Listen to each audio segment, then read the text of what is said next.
प्रिय विद्यार्थियों, सुप्रभात। मैं हिंदी शिक्षक उमाशंकर राजभर आज आप लोग के समक्ष हिंदी व्याकरण का एक पाठ विशेषण को हम लोग आज पढ़ेंगे। विद्यार्थियों, पिछले कक्षाओं में आप लोग ने विशेषण को पढ़ा होगा। आज इस कक्षा में हम लोग विशेषण पाठ को पढ़ेंगे। तो हम सभी जानते हैं कि विशेषण की परिभाषा क्या है। छात्रों, आप सभी ध्यान से देखेंगे और समझेंगे क्योंकि विशेषण बहुत ही सहज और सरल है। तो विशेषण किसे कहते हैं?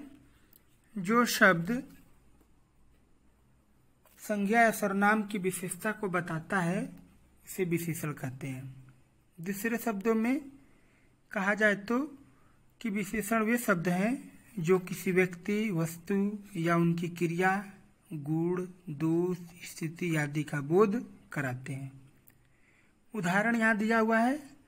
जया सुंदर है, घोड़ा काला है, कलम लाल है, महेंद्र कमजोर है। तो यहाँ पर हम सभी देखेंगे कि जया सुंदर है और घोड़ा काला है में सुंदर और काला जो है किसी संज्ञा का क्या कर रहा है, विशेषता को बतला रहा है, इसलिए यहाँ पर विशेषण है। उसको विशेषण को छोड़कर विशेषण के अंतर्गत में एक और शब्द आता है विशेष। तो विशेष हम लोग किसे कहते हैं कि जिस संज्ञा सर्वनाम की विशेषता बतलाई जाती है उसे कहते हैं विशेष, और जो विशेषता होती है वह होता है विशेषण। जिस प्रकार नीचे यहाँ पे लिखा हुआ है, 40 चोर पकड़े गए, यह इमारत ऊंची है, लाल फूल अच्छे लगते हैं, कच्चे फल मत खाओ। तो यहाँ पर 40 चोर पकड़े गए। तो यहाँ पर कितने चोर पकड़े गए हैं? 40। तो 40 हो गया विशेषण। और किसकी विशेषता बताया जा रहा है? एक संज्ञा है, तो यह चोर, तो चोर हो गया विशेष। तो इस प्रकार हम लोग समझे कि विशेषण के अंतर्गत में कि विशेषण क्या होता है और विशेष क्या होता है, दोनों में क्या अंतर है, दोनों की परिभाषाओं को हम लोग समझे। आगे हम लोग पढ़ेंगे और देखेंगे कि विशेषण के भेद। विशेषण के मुख्यतः हम लोग 4 भेदों में बांटे हैं। गुणवाचक विशेषण, परिमाणवाचक विशेषण, संख्यावाचक विशेषण, निश्चित संख्यावाचक विशेषण। ये निश्चित संख्यावाचक विशेषण और अनिश्चित संख्यावाचक विशेषण संख्यावाचक विशेषण के अंतर्गत में आते हैं। परिमाणवाचक विशेषण के अंतर्गत में निश्चित परिमाणवाचक और अनिश्चित परिमाणवाचक विशेषण आते हैं। चौथा है सर्वनामिक विशेषण। तो कितने विशेषण के भेद हुए? गुणवाचक विशेषण, परिमाणवाचक विशेषण, संख्यावाचक विशेषण, यो सर्वनामिक विशेषण है। तो सबसे पहले हम लोग पढ़ेंगे गुणवाचक विशेषण। तो जिन शब्दों द्वारा संज्ञा के गुण अथवा दोष का बोध होता है उसे गुणवाचक विशेषण कहते हैं। तो विद्यार्थियों, गुणवाचक विशेषण किसे कहते हैं? जिस संज्ञा या सर्वनाम से यह पता चले किसी व्यक्ति के गुण या अंदर उसके दोष है तो उसे हम लोग गुणवाचक विशेषण के अंतर्गत में रखते हैं। जैसे भाव में शूरवीर, कायर, बलवान, दयालु, निर्दयी, काल में अगला पिछला, स्थान के अंतर ग्रामीण, शहरी, मैदानी, आकार में देखेंगे हम लोग टेढ़ा, मेढ़ा, सुंदर, भद्दा, समय के अंतर्गत प्रातः काल, सायकालीन, मासिक, त्रैमासिक, दशा के अंतर्गत में स्वस्थ, अस्वस्थ, रोगी, निरोग। परिमाणवाचक विशेषण उसके बाद आता है। रंग में भी हम लोग देखेंगे गुणवाचक विशेषण में हरा, नीला, पीला। उसके बाद आता है परिमाणवाचक विशेषण। तो जिन विशेषण शब्दों द्वारा संज्ञा की मात्रा, नाप तौल का बोध होता है, यानी ऐसा विशेषण जिसे हम लोग नाप तौल सकते हैं, उन्हें हम लोग परिमाणवाचक विशेषण कहते हैं। उसका परिमाण को हम लोग माप सकते हैं या तौल सकते हैं। तौल किसको सकते हैं? जो पदार्थ ठोस है। नाप सकते हैं जो पेय पदार्थ, तरल पदार्थ है।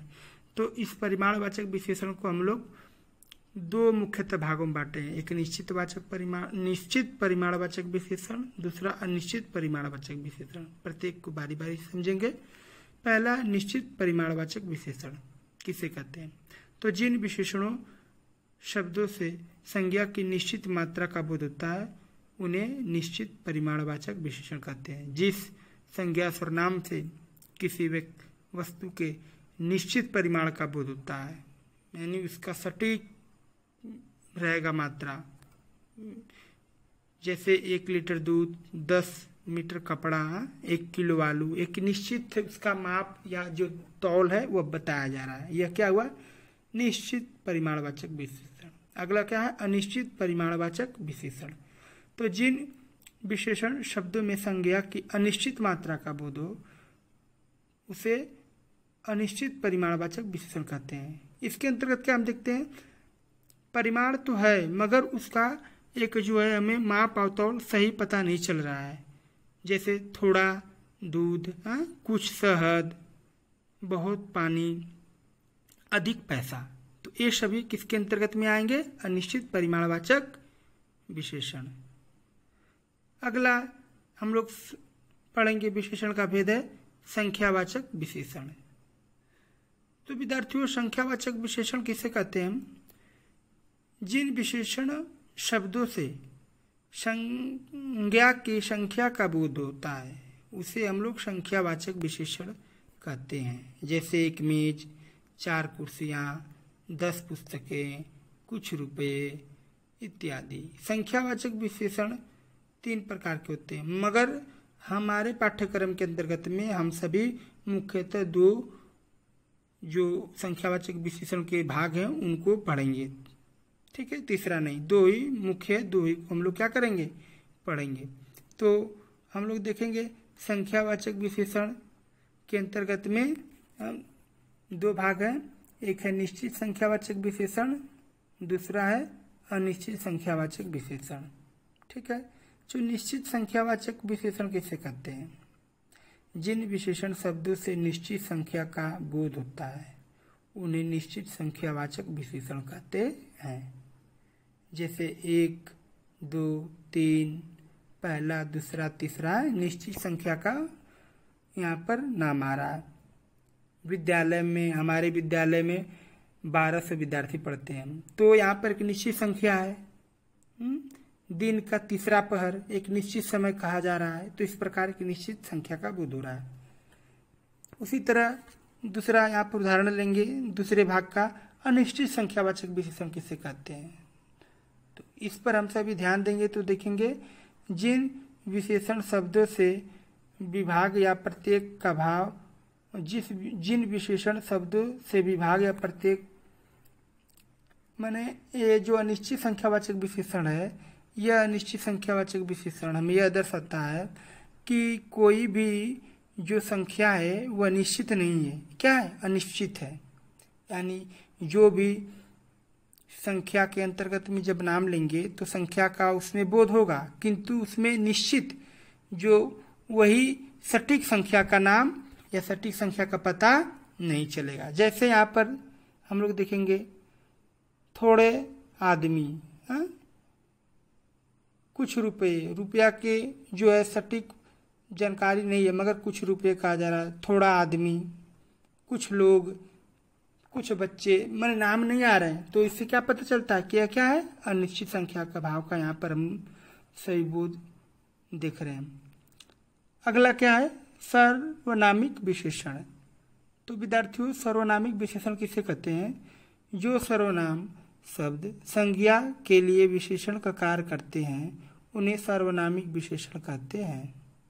यह, वह, जो, कौन, क्या, कोई, ऐसा, ऐसी, वैसा, वैसी इत्यादि ऐसे सर्वनाम हैं जो संज्ञा शब्दों के पहले प्रयुक्त होकर विशेषण का कार्य करते हैं, इसलिए इन्हें सर्वनामिक विशेषण कहते हैं।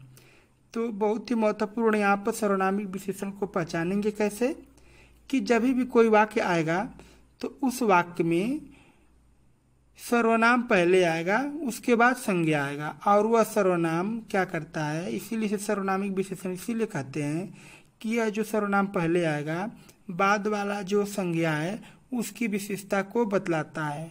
और यह जो इसकी संज्ञा जो होता है सर्वनाम जो होता है वह पहला होता है आ, उसके बाद जो होता है संज्ञा होता है।